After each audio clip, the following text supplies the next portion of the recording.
बिहार के 45,862 गांव में लगभग जमीन सर्वे का काम शुरू होने जा रहा है। इसको लेकर लोगों में काफ़ी संक्षेप के विषय है कि क्या होगा, नहीं होगा। इस पर क्या कहना चाहेंगे आप? सर्वप्रथम ये सर्वे क्यों हो रहा है, क्यों किया जा रहा है, सर्वे है क्या?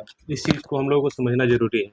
और अभी का जो परिप्रेक्ष्य है हमारे समाज में, सबसे ज़्यादा सिविल और क्रिमिनल दोनों मुकदमे इस सर्वे की वजह से प्रभावित होते हैं।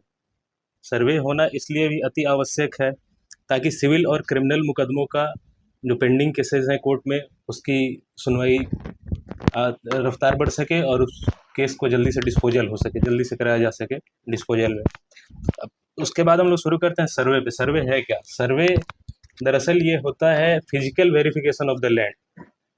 फिजिकल वेरिफिकेशन जब तक होगा नहीं तब तक सर्वे कंप्लीट नहीं होगा। सर्वे से किसी भी, इसका मतलब ये नहीं है कि किसी की ज़मीन छीन ली जाएगी सरकार के द्वारा या किसी और की ज़मीन किसी और को दे दी जाएगी। सरकार का ये ऐसा बिल्कुल भी मकसद नहीं है।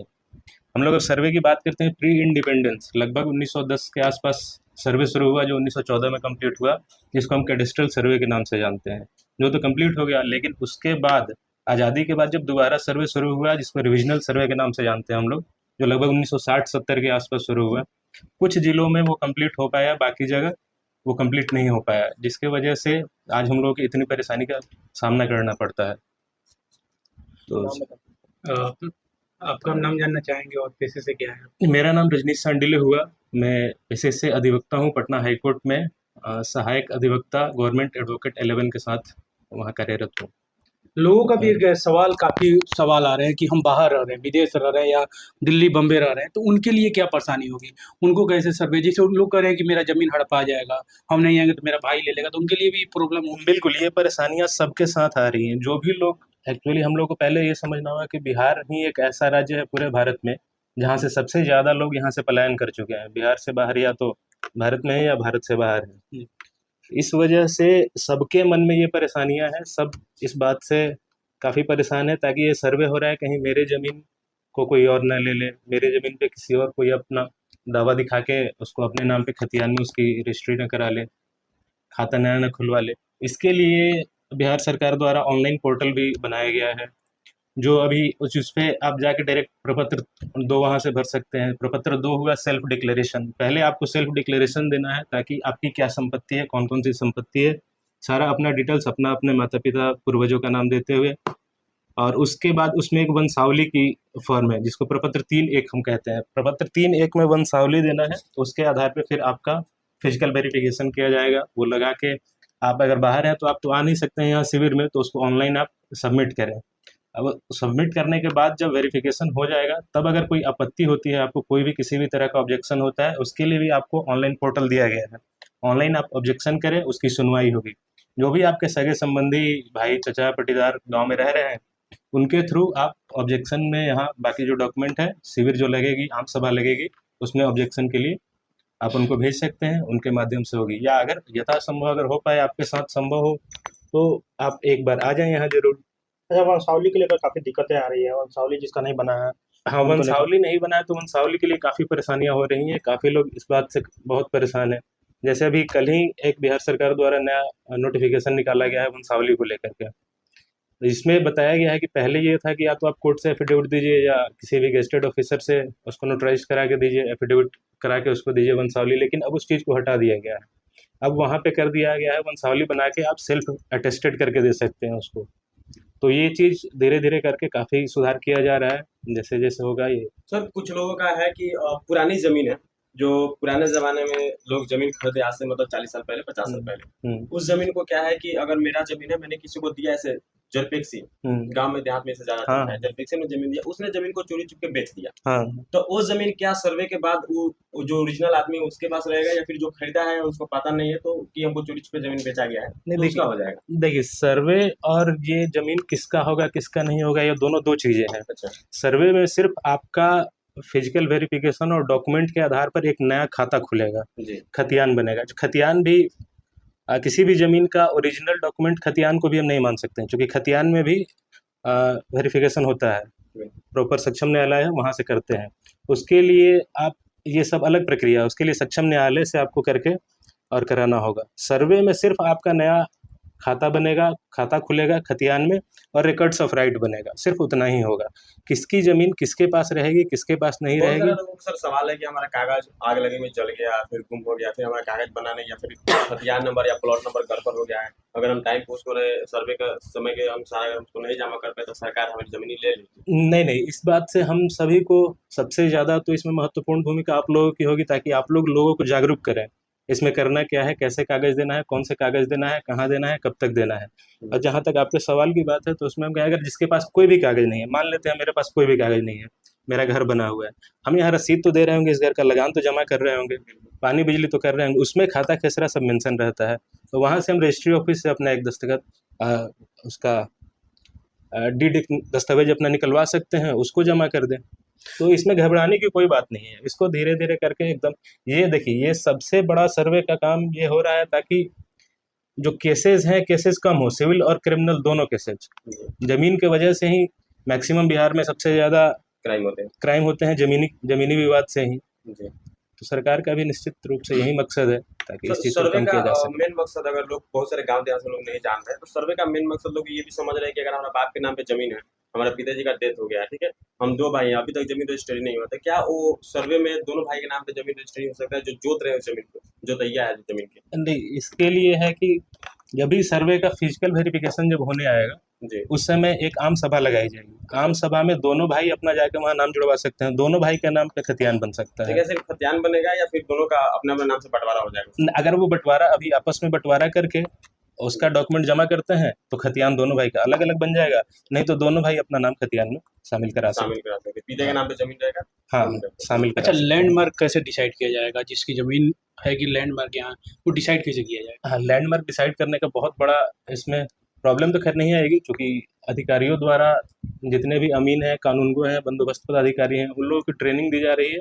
उसके साथ साथ जो भी लोग इस सर्वे में जुड़े हुए हैं, उन सबको ट्रेनिंग दी जा रही है, आम सभा लगा के, शिविर लगा के। ज़मीन की पहचान करने की जहाँ तक बात है, तो ज़मीन का पहचान पुराने नक्शे के आधार पे किया जाएगा। पुराने नक्शे में खाता खेसरा तो आपका ऑलरेडी मेंशन है। अब एक खेसरा में मान लीजिए अगर एक खेसरा है, उसमें 10 खेसरा बन चुके हैं, तो वो पुराना जो नक्शा है उसमें एक खेसरा तो है, उसी के अकॉर्डिंग। और अभी जो आम सभा में जैसे कोई ऑब्जेक्शन अगर नहीं करता है, जैसे लोग बताते हैं, उस आधार पे उस ज़मीन की पहचान की जाएगी। अच्छा, जैसे वंशावली बनाने की प्रक्रिया, वंशावली में बहन का नाम देना अनिवार्य है या नहीं है? हाँ, बिल्कुल। ये हम सबको निश्चित रूप से अपने समाज में हर किसी को बताना चाहिए कि वंशावली में हम किसी का नाम छुपाएँ नहीं। अरे किसी का नाम छुपाने से तो कुछ होगा नहीं।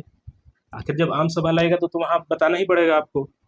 आम सभा में आप नहीं बताएँगे तो आपके आस-पास वाले लोग बता देंगे निश्चित रूप से।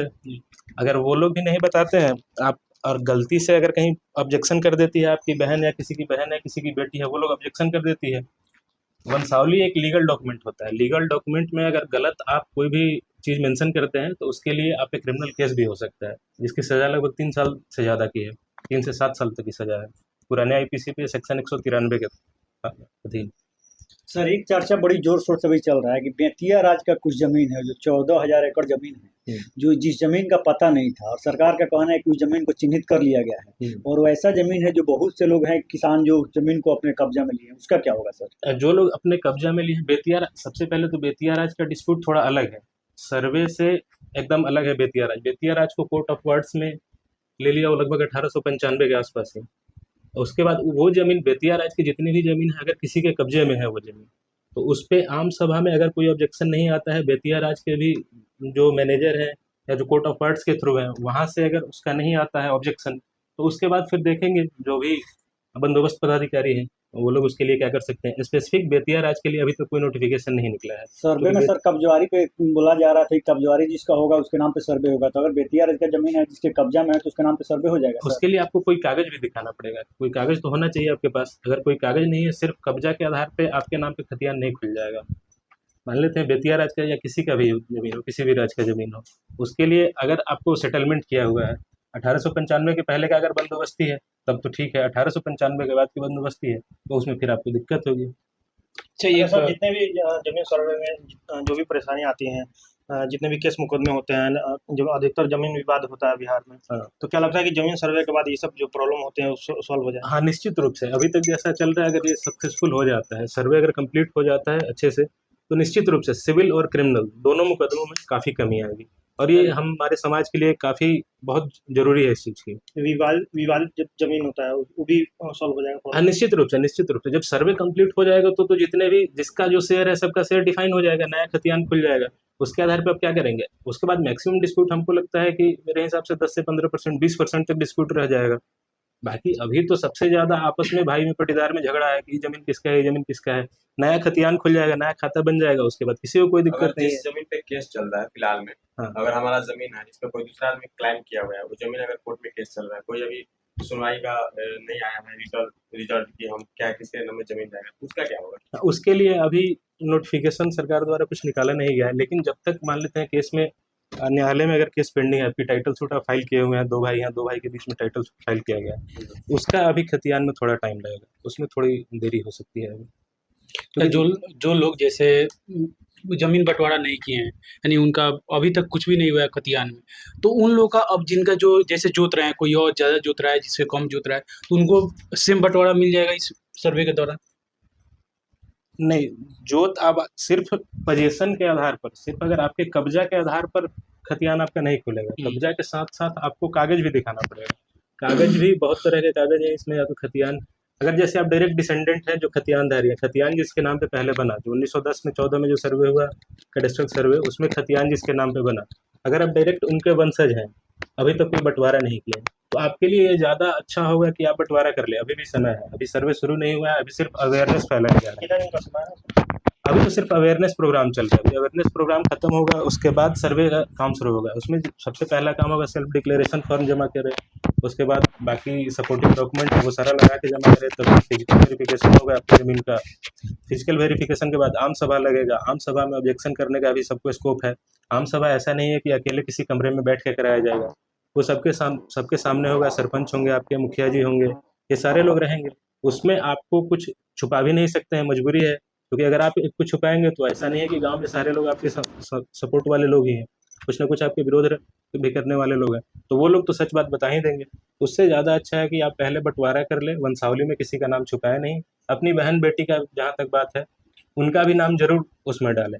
अगर हमारे समाज में हम लोग का ऐसा समाज है पैट्रियार्कल सिस्टम, यानी पिता के थ्रू चलने वाला हमारा सिस्टम है, हमारे भारत का सिस्टम। सर एक और दिक्कतें आ रही हैं, जैसे कि हमारा ज़मीन है, हमने ज़मीन किसी को बेच दिया, हमने उसको दाखिल खारिज नहीं किया और उसने वो ज़मीन फिर किसी और को बेच दिया, ठीक है? ऐसा हमारा एक केस आया, तो वो लोग बहुत परेशान है और बोलते हैं हमने जिससे ज़मीन खरीदा था उसने उससे दाखिल खारिज नहीं करवाया, लेकिन हमको बेच के हमको दाखिल खारिज कर दिया है, ठीक है ना? उसमें उसका क्या है कि प्लॉट नंबर गलत हो गया है एक चीज़, जैसे कि 263 है तो शायद उसमें वहीं 19 डाल दिया, तो वो लोग बहुत परेशान हैं।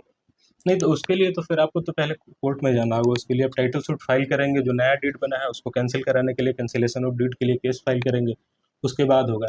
अभी जैसे जो कुछ मुकदमे अभी जो कोर्ट में पेंडिंग है, उसकी अभी खतियान में बनने में थोड़ी देरी लगेगी, उसमें ये भी आपका जो केस है ये भी उसी केस में चला जाएगा। अच्छा सर, लास्ट में आसान भाषा में हम समझेंगे कि जमीन सर्वे से क्या-क्या प्रॉब्लम सॉल्व होंगी और एक लाइन में मतलब और डिटेल्स और हाँ, ज़मीन सर्वे से बहुत सारी समस्याओं का समाधान होगा। सबसे पहला तो समाधान होगा कि जितने भी गाँव में, पटीदार में, आपस में, भाई-बहनों में जो झगड़ा चल रहा है ज़मीन को लेकर के, उसकी काफ़ी कमी आएगी उसमें। उसके बाद जो कोर्ट में केसेस पेंडिंग है, सिविल और क्रिमिनल भी मुझे लगता है अभी के समय में लगभग 50% केसेस, क्रिमिनल केसेस भी किसी न किसी सिविल डिस्प्यूट की वजह से ही पेंडिंग है। उसमें निश्चित रूप से कमी आ जाएगी। प्लस इसके अलावे ये भी बहुत बड़ा चीज़ होगा, एक सामाजिक न्याय की हम बात कर लें इसको लेकर के। सामाजिक न्याय के लिए ये सर्वे बहुत बहुत महत्वपूर्ण होगा ये। अच्छा, एक आसान सवाल पूछेंगे, जो आसान सा एक सवाल लोगों का मन में है, और उसके पिताजी जिंदा हैं, क्या वो अपने बेटे पर नाम पे वो खतियान बनवा सकता है या नहीं, नहीं? नहीं, नहीं। जिसके पिताजी ज़िंदा हैं, खतियान तो उनके पिताजी के ही नाम पे बनेगी। हाँ, पिताजी अगर अपना सारा जितनी प्रॉपर्टी है, अगर वो प्रॉपर्टी रिलिंक्विश ना कर दें, मतलब आज दावा पत्र ना बना दिया हो, छोड़ ना दिया हो कि हमको अपने इस संपत्ति से कोई लेना-देना नहीं है, कोई मतलब नहीं है, बँटवारा ना कर दिए हों। अगर जैसे मान लेते हैं किसी कोई एक पिताजी हैं, उनके 4 बेटे हैं, चारों बेटे के बीच में बँटवारा कर दिए हों, तो फिर उनको बँटवारे के कागज़ के आधार पे उनके बेटे के नाम पे खतियान बन सकती है।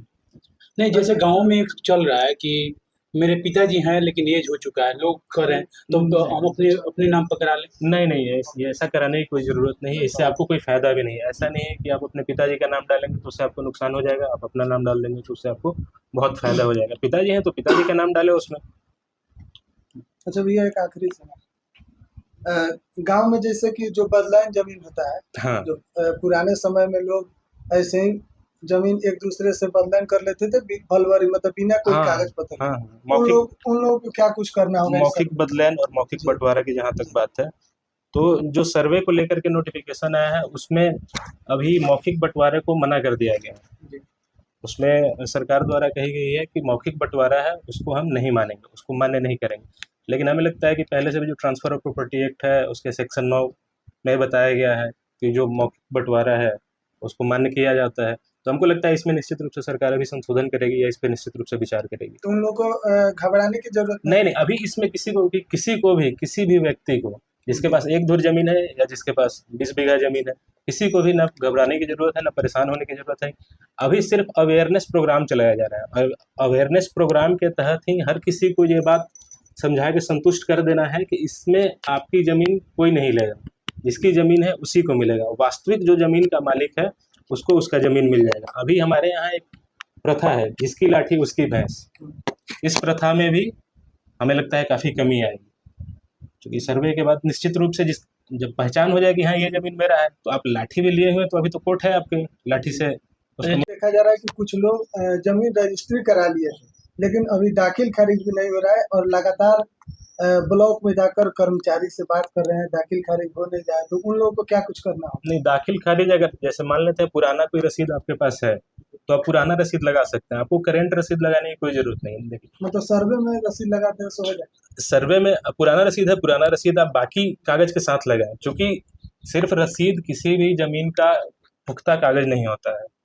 न सिर्फ रसीद होता है, न खतियान भी, उसको भी पुख्ता कागज़ हम नहीं कह सर सकते। अभी के सर्वे में क्या क्या डॉक्यूमेंट है जो इंसान को अभी तैयार रखना चाहिए सर्वे को? निश्चित रूप से अभी सबसे पहले जब स्व घोषणा पत्र हम लोग भरेंगे तो उसमें हमें अपने ज़मीन की सारी डिटेल्स देनी होगी। तो ज़मीन का डिटेल्स देने के लिए अगर खतियानी ज़मीन है आपको, आपके वंशजों पूर्वजों के द्वारा मिली हुई है उनके वंशज को, तो उसके लिए आप खतियान की एक फ़ोटोकॉपी रखें। उसमें ऐसा नहीं है कि खतियान अभी आपको जाके निकाल लेना है, अगर निकालना भी हो तो आप नेट से मिल जा रहा है, वो नेट से काफ़ी आसान है निकालना। आपके गांव के आसपास में जो भी कोई साइबर कैफ़े वाले हैं या गांव में मोबाइल चलाने वाले, अभी हर घर में 1-2 लोग हो गए हैं मोबाइल एंड्रॉयड मोबाइल चलाने वाले, उनसे निकलवा सकते हैं। पहला चीज़ खतियान। अगर आपकी ज़मीन खरीदी ज़मीन है, खरीदे हुए ज़मीन है, उसकी दस्तावेज की फ़ोटोकॉपी रखें। उसके बाद जो रसीद है, रसीद की फ़ोटोकॉपी रखें। बस एक वंशावली ज़रूरी है, वंशावली की काफ़ी अहमियत है इसमें। ऑनलाइन अगर दस्तावेज है तो उसका मान्यता है? हाँ बिल्कुल बिल्कुल, ऑनलाइन दस्तावेज है, उसकी फ़ोटोकॉपी निकाल करके रखें, उससे हो जाएगी। चलिए जाते जाते बता दीजिए, अगर आपसे लोग मिलना चाहते हैं तो कैसे मिल हाँ पाएंगे? निश्चित रूप से मेरा निवास स्थान हुआ कल्याणपुर थाना अंतर्गत, पूर्वी चंपारण जिला कल्याणपुर थाना अंतर्गत फुलवरिया गांव, और मैं पेशे से अधिवक्ता हूं। जैसा मैंने बताया भी, पटना हाई कोर्ट में प्रैक्टिस करता हूं, प्लस मोतिहारी सिविल कोर्ट में भी मैं प्रैक्टिस करता हूं। यहाँ मेरे पिताजी का नाम श्री सचिंद्र प्रसाद सिंह हुआ, फुलवरिया निवासी, प्लस पूर्व विधायक रह चुके हैं केसरिया और कल्याणपुर दोनों जगह से। यही है मेरा इंट्रोडक्शन। Thank you. बहुत बहुत धन्यवाद।